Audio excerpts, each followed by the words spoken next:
You arrived at Carnegie Mellon in February from Columbia University, where you served as quarterbacks coach and passing game coordinator for the past 3 years. How do you feel your experience at Columbia transitions to coaching like-minded students at Carnegie Mellon? Yeah, I think it starts in recruiting, national exposure, national university. Columbia, national university, looking for kids from every corner of the country, and we're the same way at CMU. You're looking for kids that academically, athletically, socially want to be in a city-based environment, and that's what we provided, obviously, at Columbia when I was there, but now here at CMU.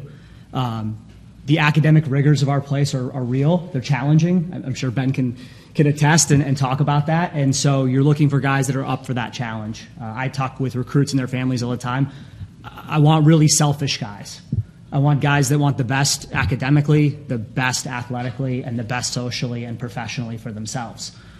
That's why you come to our place. And so I think that my previous experiences, whether as an undergraduate player, going all the way through multiple stops as an assistant, help prepare you for that as you're looking for the type of kids that you want to bring into your program. But it's funny that you say that even on the individual level. A lot of people know the names in this room: Trey Valasitas, Ben Mills. There's some guys that you don't know yet, but Ben Condemi, Ethan Reefer, those are all guys I recruited at Columbia.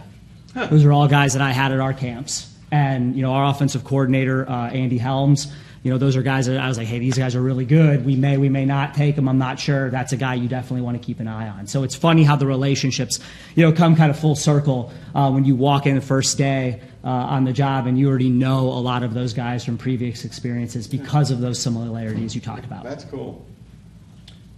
You're taking over a program that went 8-2 last year, riding a 7-game winning streak, currently third longest in Division III, won the President's Athletic Conference Championship.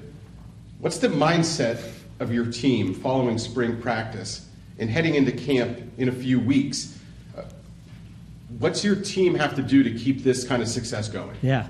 I mean, I would be remiss not to give homage to, obviously, Coach Lackner. I mean, a phenomenal job. And, I'm 35 years old, and he was in this position for 36 years. And he and I joked about that at lunch a couple weeks ago. He set such an amazing foundation. To be a first-time head coach, most times, you're taking a rebuild situation. You may be internally promoted up. This was obviously super unique for me as a first-time head coach to walk into somewhere that there is a great winning tradition, one on the national level. And so I'm very, very honored and grateful to be in this position. The best part about this job when I told people about taking it was the foundation's there. It's strong. We have amazing student athletes. We have guys that have their priorities in the right places. And the best part is they've seen the fruition and the success come from their work. Our job as coaches and as players is to find those small ways to get better. You're constantly changing. I said it to Ben on the drive over here. I hope next year, whoever I'm taking this drive up here, we're doing things differently than we'll do this year. Because that's the natural progression of everything, is to always be pushing forward. But there's an amazing foundation that's been left here. If we keep putting the work in our off-season programming, obviously with the NCAA changing some D3 rules for practices, that was amazing, for me to come in and actually get to do some football with our guys. It wasn't perfect by any means, but it's better than just running around and conditioning, basically. You get to know your guys better. You get to know our strengths and weaknesses and all those ways that we can keep improving our program to get back to where we want to be, and that's right back in the NCAA tournament next year. Right. What areas do you believe will be the strength of your team heading into the 2022 season? Yeah, I think it's back to the foundation is one. I think another part is, we as coaches, you sit down, you have conversations about personnel. And one thing that we're doing differently this year is we don't have captains right now. And we're not going to vote for captains until about 9-10 days into camp. And I want this team to make that decision together. But as coaches, we talk. Who do we think will get votes? Who do we think? And it's great when you're starting to have that conversation and go, ooh, can we really have more than 4 or 5? Like, can we really, where does it end? And I think that's a good problem. You've got so many young men that are great examples of what we have in our program. The other change with that is, it's traditionally been at CMU, it's been seniors only. And we're opening it up to everybody because I think we have some underclassmen that are pretty unique leaders and deserve the opportunity to at least have the recognition by their teammates of where they stand, even if they're not a captain, knowing that they got those votes. So I think that that's a big part of it. And then finally, from the football standpoint, I thought we had an amazing spring. The weight room was awesome. The energy in it was awesome. Our strength coach, Alan DeGennaro, is phenomenal. He worked for the Browns before he was with us, and he's got a pretty good feel for what a weight room should look like in the offseason, and he was really encouraged. We broke over 50 school records in our testing. We actually dedicated a whole practice just to testing to show the guys this is how much it matters to us. Spring ball was great, as I had mentioned before. Guys bought in. We made some tweaks and some adjustments to what we're doing. I think that we definitely are going to make some changes, but we're also not going to blow the entire thing up because we have a great foundation, like I spoke of before. Coach, my last question. Talk a little bit about your player representative today, Ben Coyne, and his importance to your defense and your program as a whole. Yeah. So when our SID, Mark Fisher, asked me to pick someone, it was hard. We've got pretty exceptional young men, but I think that the obvious is to talk about Ben as the defensive end, as an all-conference player, as someone that other coaches have referenced, during their talks. They know who he is. He didn't know this till we were out here, talking before. He has the highest GPA in our rising senior class. He's working 40-plus hours a week in an internship this summer in analytics at a chemical company. What our guys do, and he's not the only one like that. I could have brought 10, 15 other guys up here and be in the exact same position, say the exact same things. But what I think is really special about Ben is he really represents what this conference is about too, and that's the strength of Western PA. He's a South Fayette kid. He's someone that has lived and breathed and has won a Whipple himself. And so I'm really proud to have him here as the person that he is and the complete person that he is. Football, I can sit here and talk about the accolades. He'll take care of that, and we'll all see it on the film, and we have seen it on the film. It's the things you don't know about him that's impressive. The things that he is telling me on our drive up here, working 40 hours a week, going to LA Fitness, getting his workout in, going over to his high school, running. He's working a 9 to 7 or 8 every day, not just a 9 to 5. And I think it's really impressive. And he's not the only one, and he would tell you that. We've got guys doing stuff all over the country, internship-wise, and they're preparing themselves, obviously, for their post-education careers, but also knowing that football is really important. And if we want to do what we did last year and get back to where we want to be, we have to keep working and work harder and even more. Coach, good talking to you. Thank you. Ben, a few for you. I made notes about Carnegie Mellon's defense last year, and there's like 50 words in here, so I'm going to try and pare it down a little bit. You headlined a pretty good defensive unit from last year that returned 7 starters.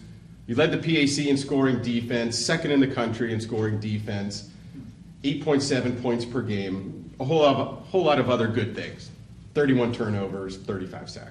What have you learned about the returning group of players, and how do you anticipate carrying that momentum from last year over to this year?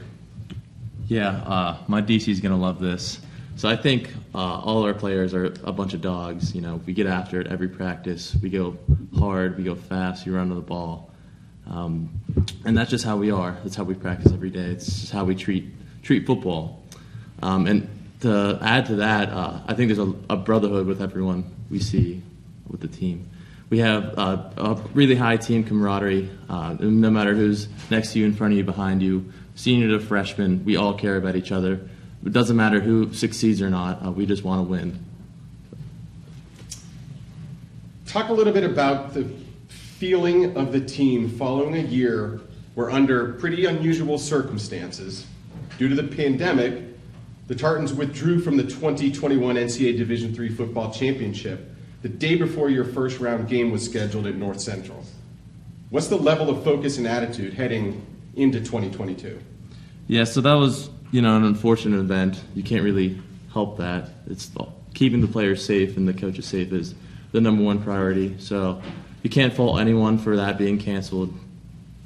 But going into the next season, we kind of have that mindset of we belong in the playoffs. We need to get back there. So just pushing ourselves to get back to that level of success that we were so close to last year, making the playoffs but not being able to participate in.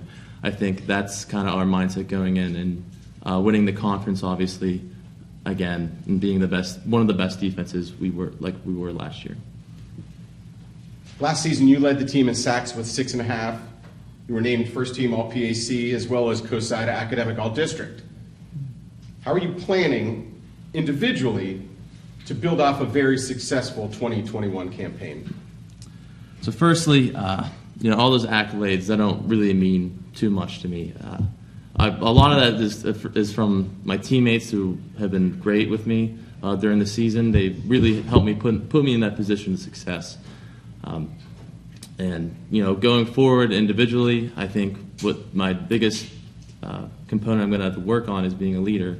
We lost a lot of good senior leadership last year with Sean Knight, Nick Sizik. So I think there's a lot of empty roles that people need to step up and take that leadership position. And I think I would be able to do that and lead the team as a leader as well as a good player. Ben, last question. After playing 3 seasons for Hall of Fame coach in Rich Lackner, how's the transition been this past spring and off-season with Coach Larson taking over the helm of the Tartan program? So firstly, to note on Coach Lackner, he was a great football coach. Like Coach said, coached 36 years, but even a better man. He was essentially a grandfather figure to me. Anything, I could call him up any day, walk to his office, and we just have a normal conversation. I've never met a better man in my life, so I just want to say thank you to Coach Lackner for all he's done for me and the Carnegie Mellon program. So talking about the transition, I think Coach Larson has brought a lot of excitement to our players this year. This was honestly every player's first spring ball because of COVID. And I think some of the drills he's brought, the competitions he's brought, people were excited to be at practice. Being at practice should be the best time of your day, and you should look forward to it. And I think that's what Coach Larson was able to do this past spring. So I'm looking forward to what he has to bring in the fall during the season, and glad he's our head coach. Ben, great job. Coach, very nice. Carnegie Mellon opens the season on Saturday, September 3rd, at home against Whitworth University.